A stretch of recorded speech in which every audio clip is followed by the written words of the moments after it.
The Vaynol Estate is quite a large asset. It's a 1,000-acre landed estate based on the Menai Straits. It's got over 70 listed structures in its central core. The project itself utilises these existing structures as live site experience for the training of craftsmen in building conservation. Our initial funding to kick off was actually brought together through a consortium of public sector bodies such as the Welsh Development Agency, the local authority, the local Training and Enterprise Council, and some other smaller funding bodies as well as a couple of contributors from the private sector. Under our Objective 1 bid, we can only attract about 42.5% from Europe, so we've got to find the balance of that from other activity. What we tend to do on the estate here is we have a lot of commercial activities such as commercial rents, events on park, we do a lot of corporate hospitality, visitor days, different fetes and fairs to bring up, if you like, that balance of funding to operate our main objective, which is to support the students in the Building Conservation Centre. We felt right from the very start it was critical to get not just private sector sponsorship, but private sector activity to grow with us.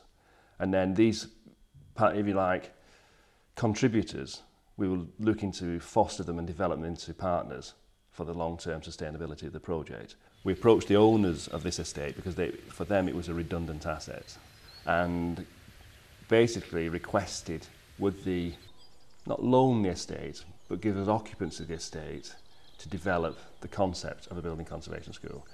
We developed one department from the conservation school, which is a contractual arm.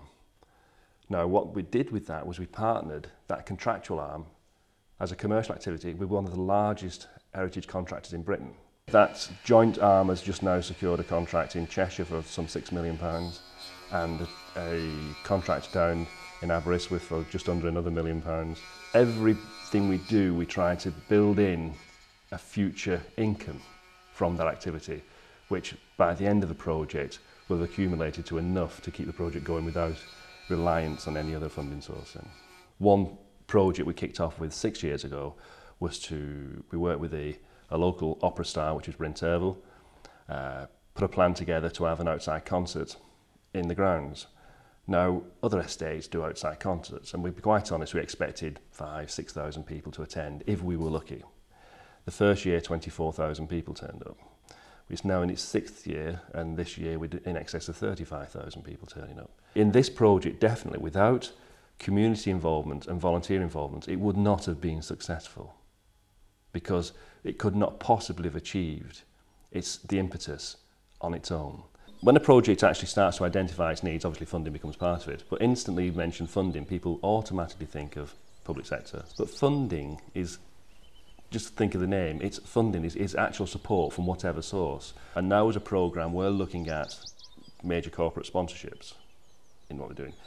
For instance, we're looking at companies who are involved in the product manufacturers of different materials that we use, where they will be using our services to help promote building conservation and restoration as a whole, rather than promote their particular product. Dealing with a regular bank is reasonably straightforward. You put a good business plan in, if the bank like it, they'll support you. If they don't like it, they won't support you. I think the very nature of a project that we're in is, probably all projects which are supported through, if you like, social funding, is there's a large risk element. So you're not just looking at a financial business plan you're putting together, you're also looking at quite a pioneering development package because you're moving into new ground, not established, if you like, business activity. That also brings quite a large administrative burden with it. And many projects underestimate just what that's going to be. Now, what we have found here is, first, you've not got to look glumly at this administrative burden. You've got to look at it as a necessary part of your operational business activity. But what we did find is the people who are actually giving you the funds aren't a set of ogres anyway. They actually do want you to succeed. So the importance is to keep a very clear, constructive dialogue open with, if you like, the bodies that are administering the funds for you, and to make sure you actually develop a relationship straight from the start.